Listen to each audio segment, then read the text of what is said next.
আমি এখন এসছি কামারহাটি বিধানসভার লড়াকু সিপিএম নেতা বাবুলাল তালুকদারের কাছে। আচ্ছা বাবুলাল বাবু, আপনি এই বিধানসভার মানুষের উদ্দেশ্যে কি বলতে চান বলুন।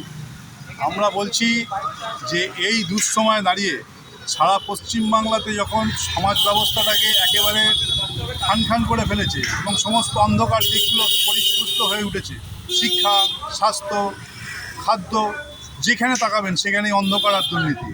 শুধুমাত্র দুর্নীতির আঁতুড়ঘর তৈরি হয়েছে সারা পশ্চিমবাংলা, আর তার বাইনারি তৈরি করেছেন আমাদের বিজেপি ছাড়া তৃণমূল থাকা অসম্ভব ব্যাপার। এই নাটকের প্ররোচনায় কেউ পা দেবেন না। আমরা অনুরোধ করছি এতদ অঞ্চলের সকল সুবুদ্ধি সম্পন্ন সমস্ত মানুষের কাছে যে আপনারা কাস্তে হাতুড়ি কারা চিহ্নে ভোট দিয়ে বামপন্থাকে উজ্জীবিত করুন এবং আগামী দিনে সমাজের যে উন্নয়ন তাকে অব্যাহত রাখতে এবং এই অন্ধকার থেকে মুক্তির পথে নিয়ে যেতে সাহায্য করুন।